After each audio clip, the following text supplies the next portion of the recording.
Olá pessoas, eu sou Natasha, este é o Redemoinhando e hoje nós vamos conversar um pouquinho sobre as minhas leituras do mês de janeiro de 2019.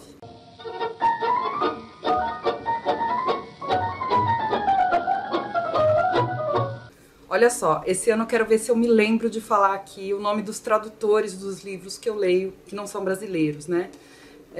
Porque o trabalho de tradução é praticamente um trabalho de autoria, ou de coautoria, vamos dizer assim. Então eu queria deixar aqui registrado meu respeito pelas tradutoras e pelos tradutores, que sem o trabalho deles a gente não teria acesso a muitos dos livros que a gente tem. Então vamos ver se eu me lembro, não sei nem se até o final desse vídeo eu vou me lembrar, mas eu vou tentar. Qualquer coisa vocês me cobrem aí nos comentários.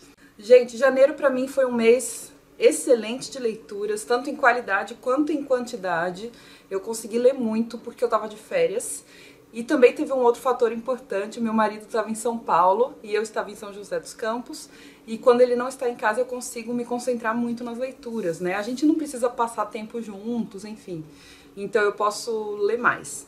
Eu comecei lendo esse livro praticamente na virada do ano, A Grande Mãe e a Criança Divina, da Angela Weiblinger, pela editora Cultrix, e a tradução é da Tatiana Tuer-Morezov, não sei se fala assim, Tuer-Morezov. Esse livro faz parte da coleção Biblioteca, Psicologia e Mito, que é uma das coleções que eu coloquei lá nos meus 10 autores para ler em 2019. Na verdade, esse foi uma promessa extra que eu fiz. Eu coloquei 10 autores e autoras, mais 2 coleções, esse daqui foi uma das coleções. Eu estava muito curiosa para saber do que se tratavam esses livros, e esse especificamente vai falar do mito e arquétipo sobre o milagre da vida como desenvolvimento da alma. Esse é o subtítulo.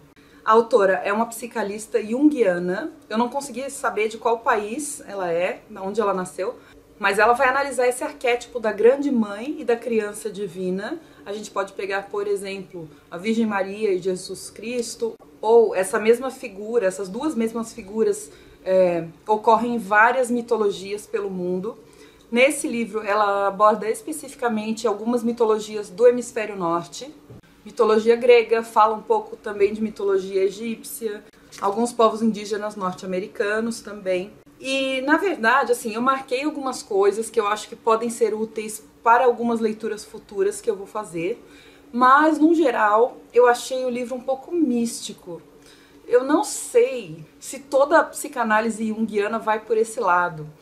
Eu acho que eu entendo o que são os arquétipos, né, que são figuras simbólicas do ser humano no geral, mas eu achei que puxou muito pro lado do divino, uma coisa muito mística que pra mim não foi tão proveitoso, assim, não é um tema que me atrai tanto, ou melhor, não é uma abordagem que me atrai tanto.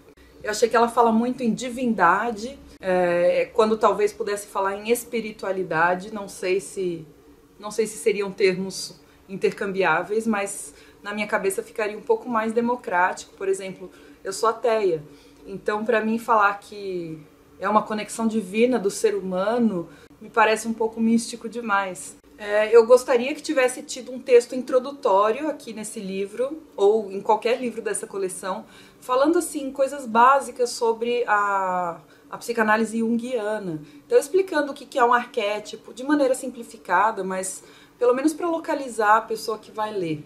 E outra coisa é que eu senti falta de mitologias do hemisfério sul. Eu fiquei me perguntando se essas mitologias do hemisfério sul também refletiriam esse mesmo arquétipo da grande mãe e da criança divina. Então, assim, no geral, não foi um livro que eu gostei tanto. Talvez por ignorância minha, eu também preciso ir atrás mais desses conceitos junguianos. Mas eu espero que os outros livros dessa coleção, eu tenho vários, espero que os outros livros dessa coleção me agradem mais. Afinal de contas, cada um é escrito por um autor ou por uma autora diferentes e talvez isso faça também diferença na minha leitura. Eu li para a faculdade o livro Filosofia e Literatura, Diálogos, Relações e Fronteiras. O autor do livro é o Rafael de Araújo Viana Leite, pela editora Intersaberes. Esse livro vai fazer justamente esse paralelo entre filosofia e literatura e eu adorei os primeiros capítulos. Fala da função da poesia e da literatura nas culturas gregas, lá da antiguidade, Depois vai falar sobre Platão e Aristóteles e de como eles encaravam a poesia, a arte no geral, mas a poesia especificamente. E depois vai falar de relações possíveis entre filosofia e literatura. Será que elas falam da mesma coisa de maneiras diferentes? Será que elas são completamente opostas? Será que elas têm pontos de contato? Então essa é a discussão do livro. E aí os últimos capítulos eu achei muito mais específicos, então eu gostei bastante da primeira parte do livro, dos 3 primeiros capítulos, e dos outros 2 eu achei que fica muito específico, não era o que eu queria saber.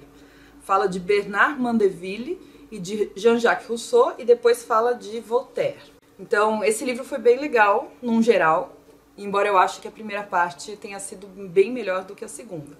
Outro que eu li para a faculdade em janeiro foi Uma Introdução à Filosofia da Linguagem, do Max William Alexandre da Costa, pela editora Intersaberes.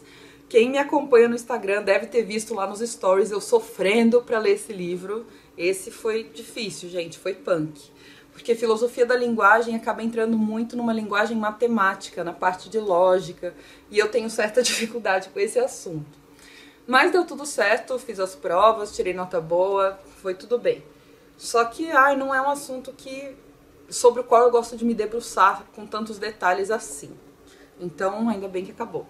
Eu resolvi ler em janeiro um livro que estava me chamando, A Cidade e a Cidade, do China Miéville, pela Boitempo. Esse livro eu comprei na última festa do livro da USP e eu fiquei muito curiosa com a propaganda que fazem dele. Dizem que é um livro de ficção científica muito inovador e misturado com policial. Realmente é um livro que tem um pouquinho de ficção científica, embora eu não sei se eu classificaria como pura ficção científica. Eu vou explicar para vocês por quê. Mas com certeza ele é um livro policial. O China Miéville, o autor, ele é inglês e é antropólogo e também tem, acho que é mestrado em filosofia, mestrado e doutorado em filosofia, acabei de ler aqui. E nesse livro ele vai contar a história de um detetive que está com o caso de uma mulher que aparece um dia num lixão da cidade, uma espécie de lixão / terreno baldio.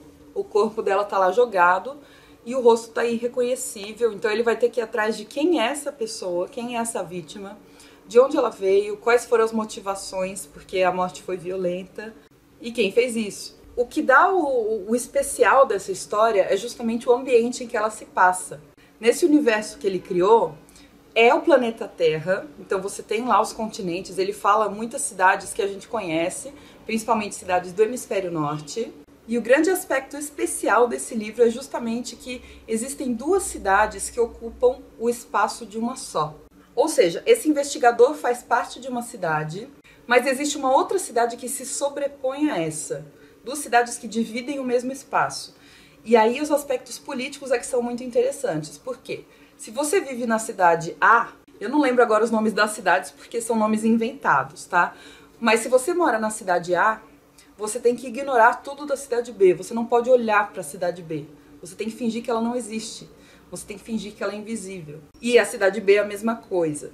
Então essa moça tá lá jogada, mas ela provavelmente veio da outra cidade. Isso cria vários problemas. Ele vai ter que lidar com um monte de burocracia com relação a essas 2 cidades, que ocupam o mesmo espaço, que se entrecruzam, mas que não podem se enxergar. Inclusive, uma das coisas que as pessoas dessas 2 cidades aprendem é a desver, a desouvir. Então, se você viu alguma coisa da outra cidade, você tem que imediatamente desver, ignorar e fingir que aquilo não existe. Eu gostei muito da ideia desse livro, muito da propaganda que eu ouvi sobre esse livro. Falava a respeito do aspecto meio sociológico disso, ou seja, como nós hoje, andando pela cidade, também desvemos coisas, né? Como a gente ignora, por exemplo, um mendigo deitado na rua. A gente acaba desvendo esse mendigo que está dividindo o mesmo espaço que a gente. E no livro eu não senti tanto esse tom sociológico, esse tom analítico. É mais um aspecto ambiental e que faz a trama rodar. Vou falar para vocês que as primeiras 100 páginas foram muito difíceis, mas passando essas 100 páginas o livro engrenou pra mim. Aí eu gostei da história e aí eu comecei a querer saber o que ia acontecer. Porque na verdade não é só o assassinato dessa moça que tem no começo do livro.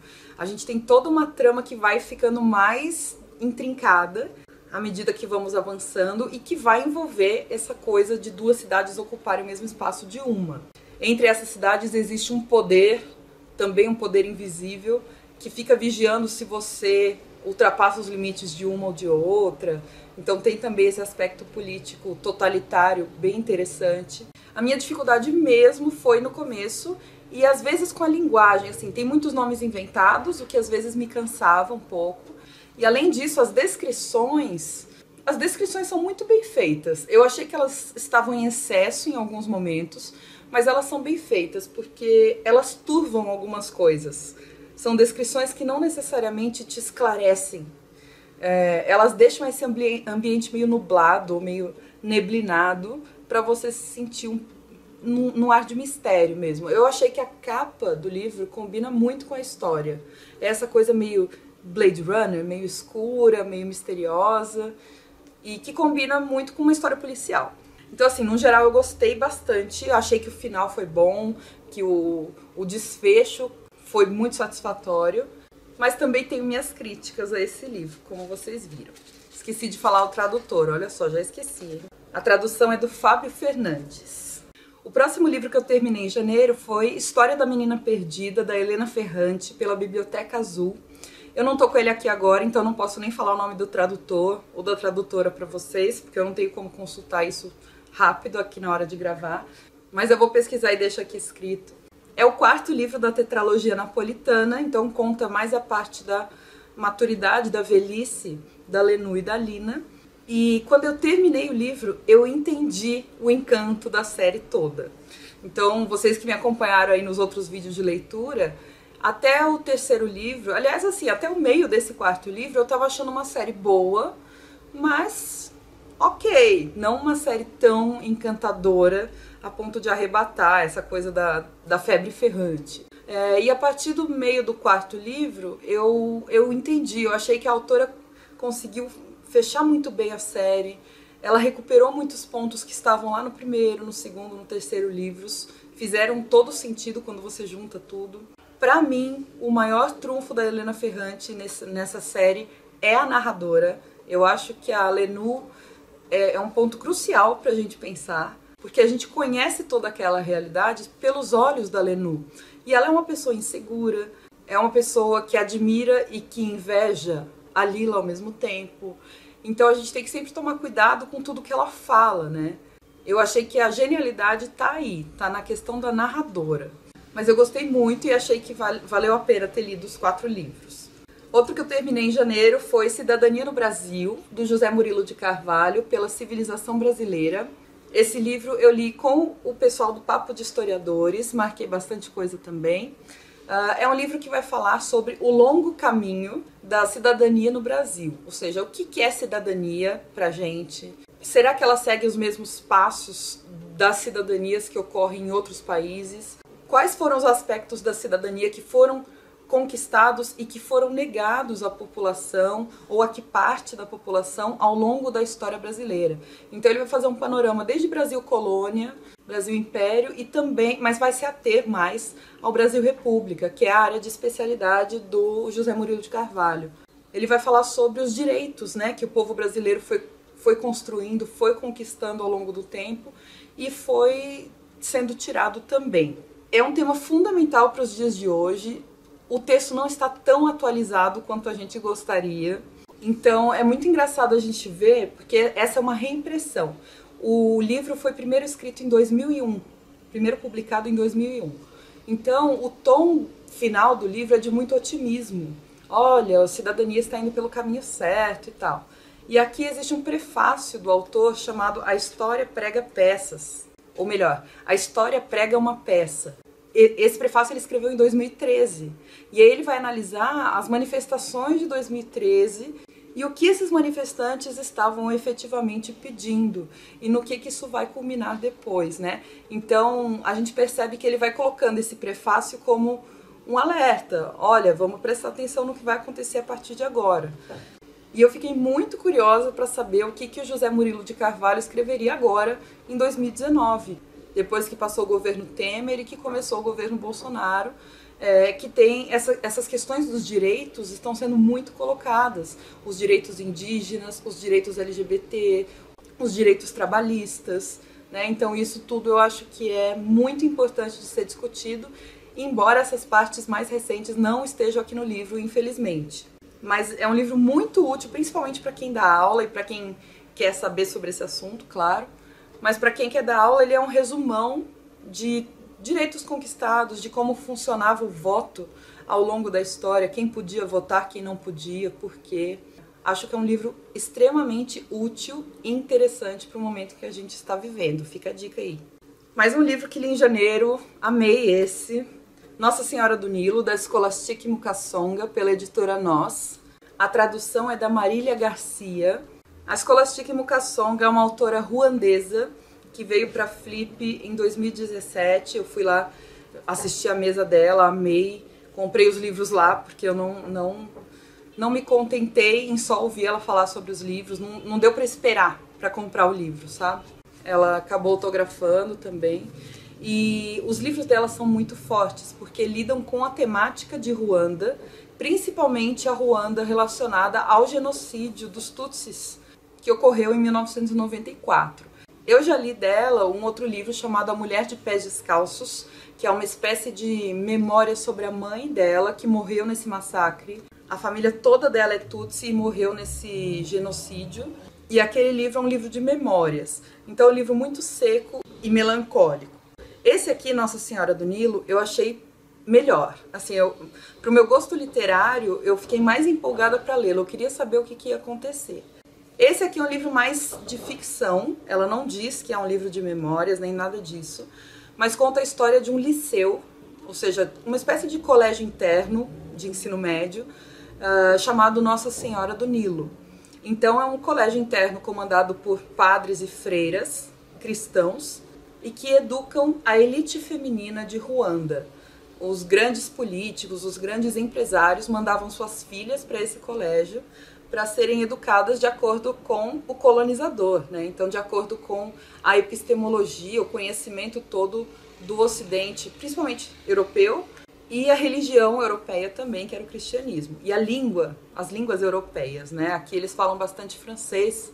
E o legal desse livro é que a gente vai conhecendo os pontos de vista de várias alunas diferentes, que vêm de contextos diferentes, porque apesar de ser um colégio só feminino e só para a elite feminina, também existe uma cota de etnias. Então, assim, a grande maioria das alunas é Hutu, que era a etnia que estava dominando na época, dominando politicamente, e existia lá uma certa porcentagem de vagas reservadas para as alunas tutsis.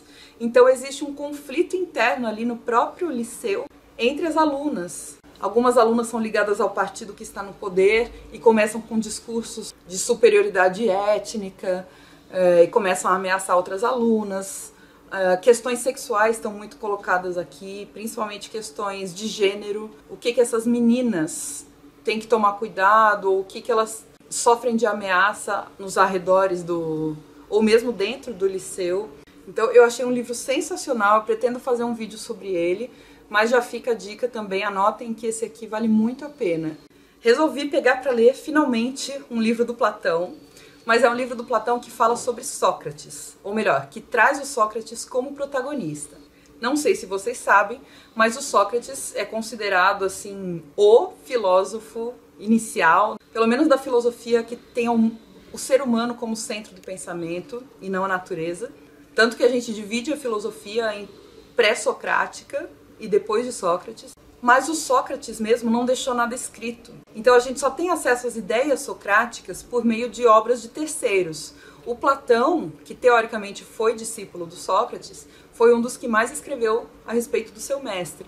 Existem outras fontes, mas o Platão com certeza é a fonte mais abundante a respeito de Sócrates. Então eu li o livro do Platão sobre Sócrates. O nome do livro é Apologia de Sócrates e tem mais 2 textos nessa edição da LPM Pocket.